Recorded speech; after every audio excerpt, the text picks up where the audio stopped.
often see much confusion around what exactly fascism is. People will sit there and try to explain point by point political definitions and political characteristics that they label to be a part of what encompasses fascism.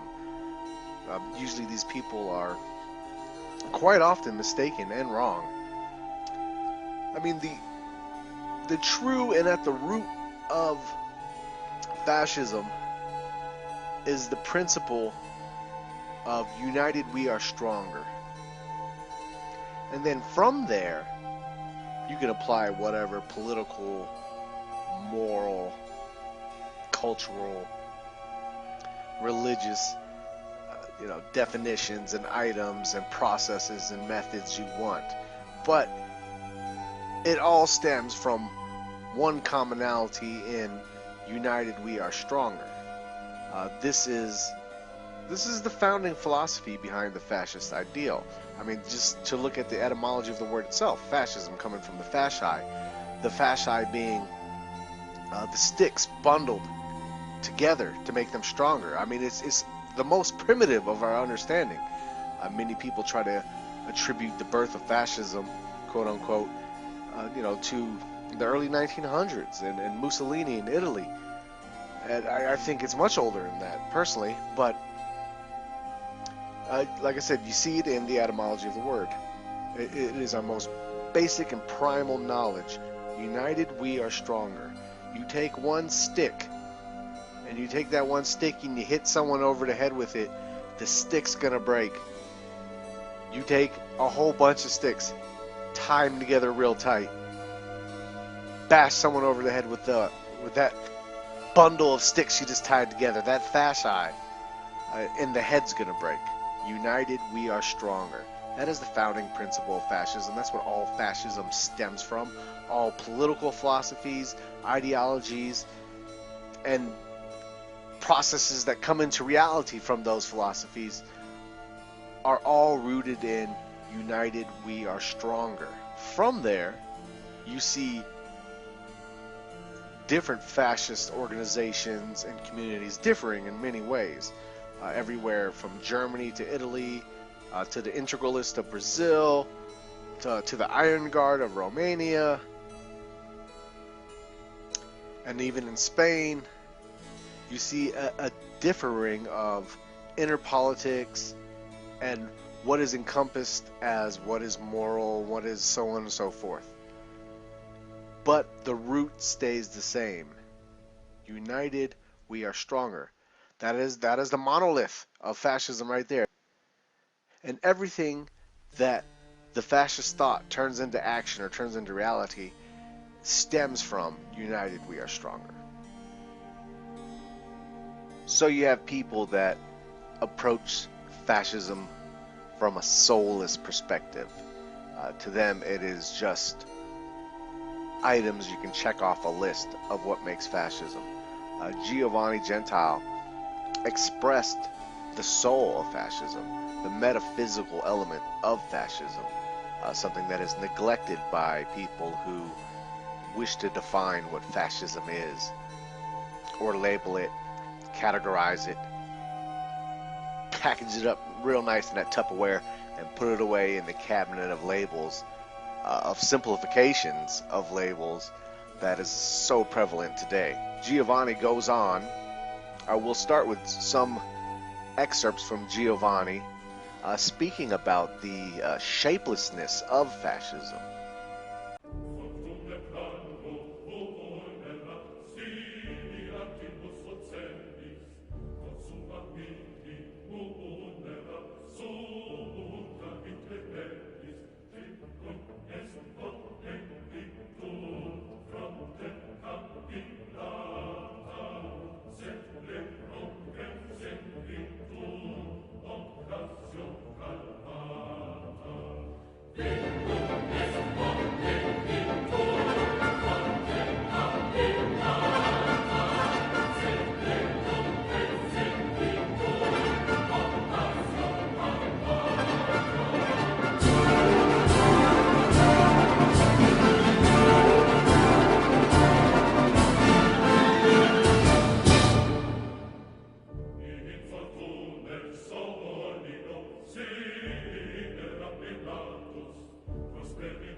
So we see there's no set doctrine to fascism. There's no list of items to check off as to what makes fascism. It is the methods of fascism all depend on what is thought best to achieve united we are stronger, to achieve that goal, to achieve unity and advancement. You see numerous differences in fascist organizations in the 20th century. The Italian fascists, Mosley's black shirts in Britain, the German fascists, the Brazilian integralists, the Spanish fascists, the Romanian Iron Guard. It doesn't matter which organization, you see the difference. And because they're all organic and in their own area and birthed there, created there, but all start with the same foundation of united we are stronger. But you do see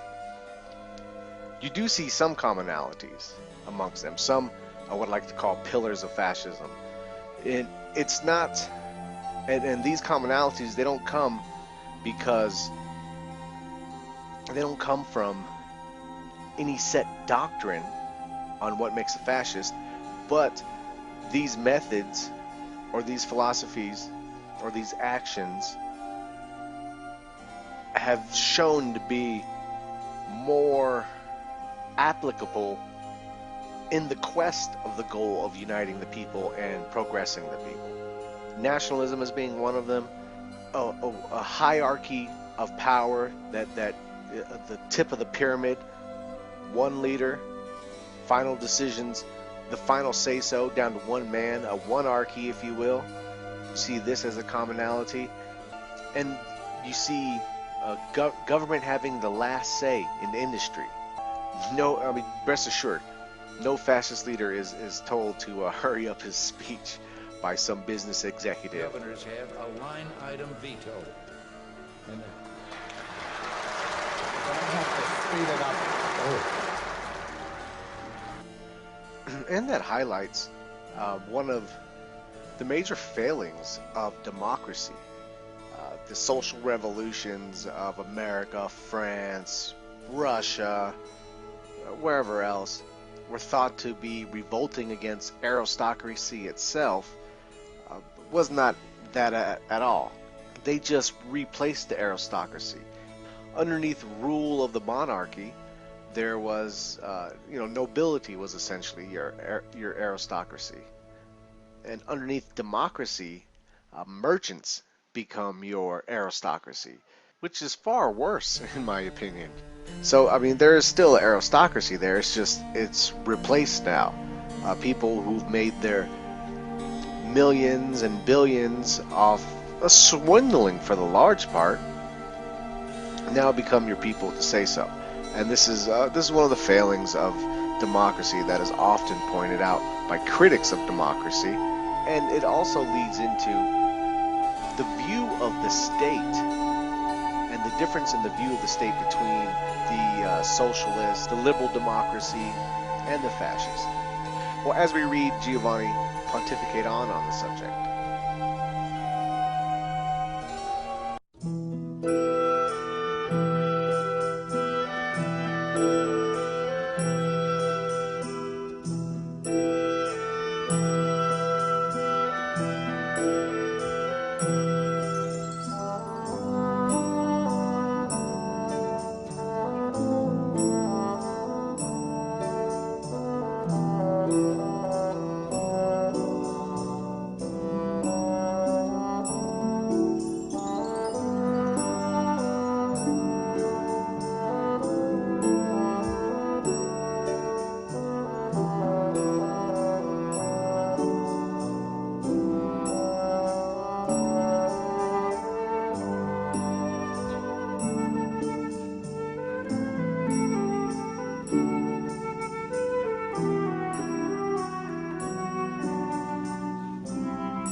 So basically, the ideal of the state in the fascist is that the citizen and the state are one and the same.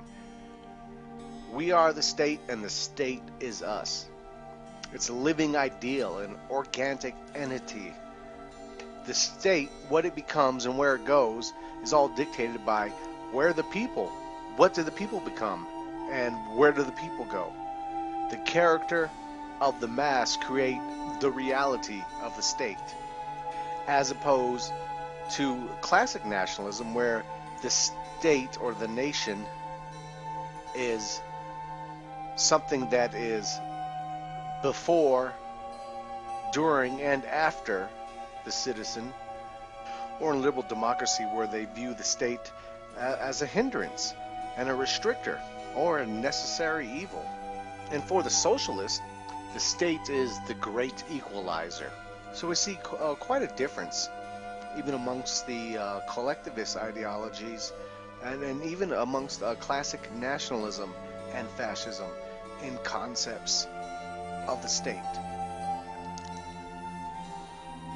Another concept that Giovanni goes into and that is detrimental to the fascist thought is the creation of a new man, so to speak, building up an individual and in the process building up the society and the state.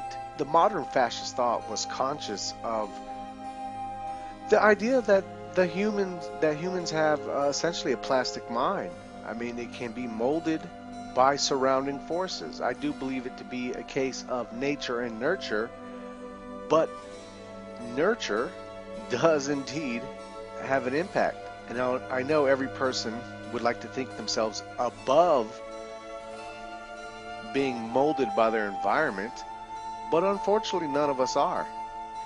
Be it consciously or subconsciously, you are affected by your surroundings. And we see in modern democracy, with the mass information outlets in the hands of the aristocracies that rule in modern democracies, i.e. the merchants again, we see this, their nurturing system is essentially very neglectful of nurture. There is not a concern of nurturing the human being, promoting qualities that focus more on the higher consciousness.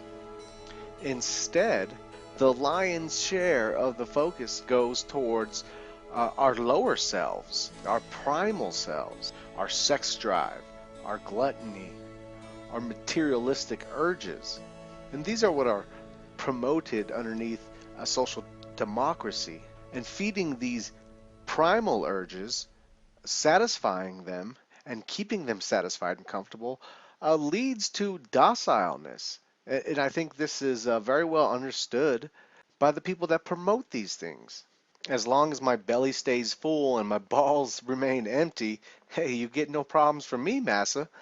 The documentary, The Century of the Self, is a great quick look into some of these processes and um, especially with the sexual urges and the self-gratification urges that if pleased in man leaves them docile, shallow essentially, and inundated with materialism.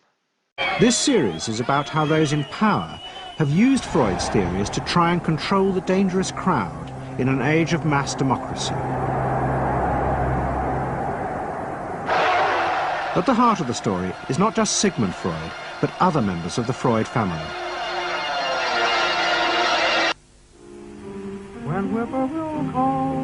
This episode is about Freud's American nephew, Edward Bernays. Bernays is almost completely unknown today, but his influence on the 20th century was nearly as great as his uncle's. Because Bernays was the first person to take Freud's ideas about human beings and use them to manipulate the masses.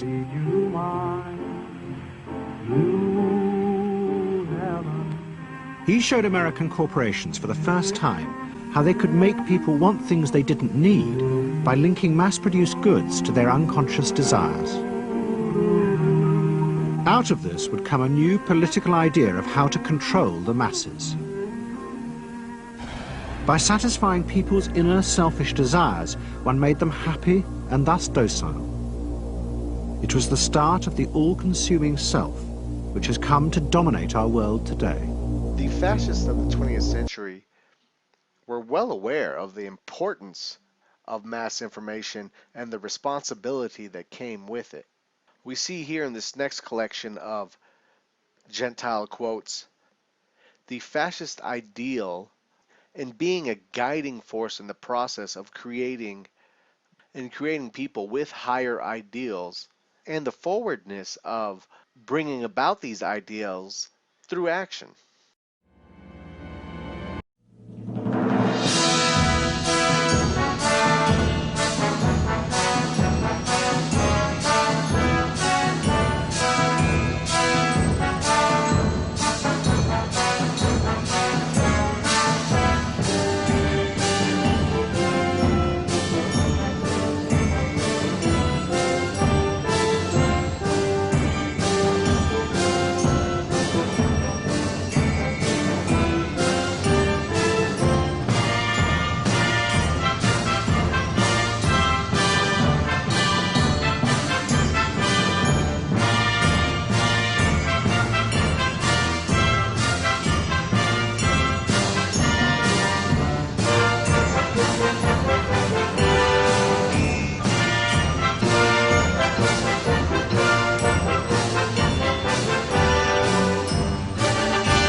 A very important part of the fascist philosophy was the concept of thought and action.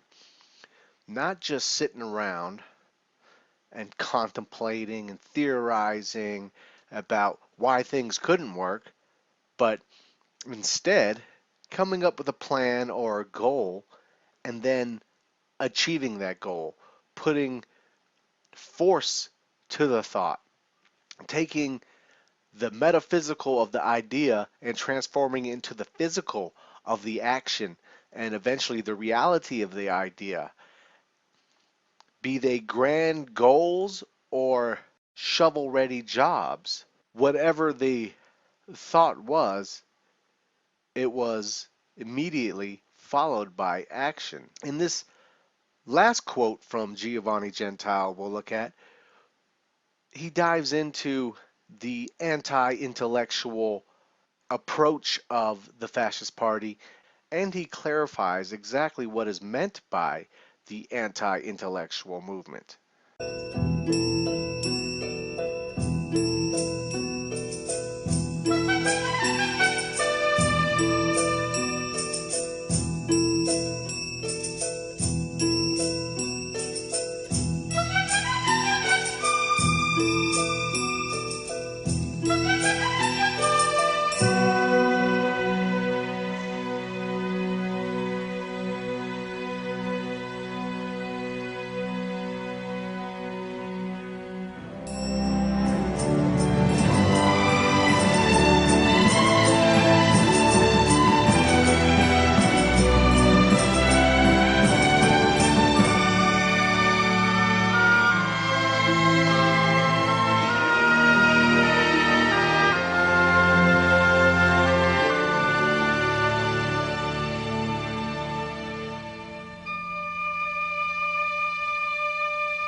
So the anti-intellectualism was not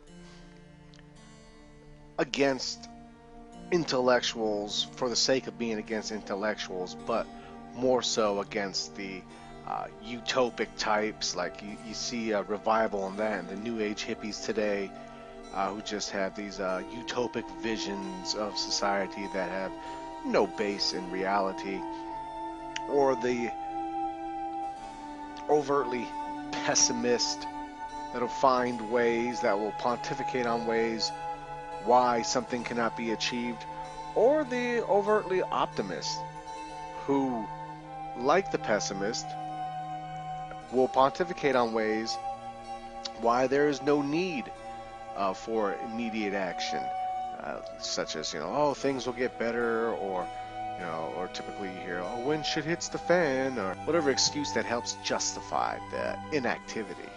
To wrap everything up, we have firstly fascism. Its monolith is united we are stronger. That's the foundation. That's where everything is built upon. People who like to make their lists and their little check boxes, like a fascist government must do this, this, this, and that. They'll come for your guns. They'll take your rights. They'll take your firstborn children, and all these ridiculous things promoted by these people who try to explain fascism are entirely incorrect, because they're wrong at the foundation of everything.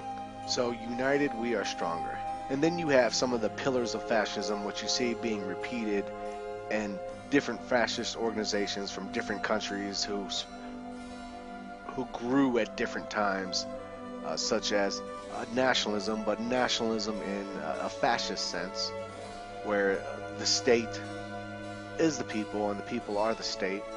You have dictatorship instead of elected stewards, and positions in society are typically filled through meritocracy, as same level education and instruction is given to rich, poor, despite one's class.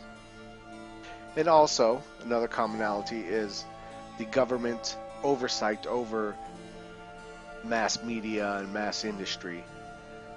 Essentially, government approaching society under what is considered, or what is called, social Darwinism, quote unquote, where the government puts importance on molding the minds of the people in a proper context that is going to help the people achieve the best they can with what their genetics gave them, because this in turn benefits the state and vice versa. So it's collectivism with the unavoidable selfish interests too of people. And lastly, and one of the things Giovanni Gentile touches on numerous times in his works, is thought and action, a very important part, the fundamental part of fascism, because those are its wheels. That is why and how fascism advanced itself in country to country. It wasn't simply just, hey, we're going to put up a good fight this time around, and put out a lot of posters and a lot of speeches, and if we don't win this time, we'll try it again in the next 4 years. We'll try it again whenever we can. No, it was a daily mission to succeed. And that same fanaticism in success of simply obtaining power, any great goal, the government adapts and promotes. So a fundamental part of it, because that is the creation of fascism. That is what makes it unique, as opposed to the first and second political theories of liberal democracies and socialism. All the quotations of Giovanni Gentile could be found in Origins and Doctrine of Fascism, with selections from other works.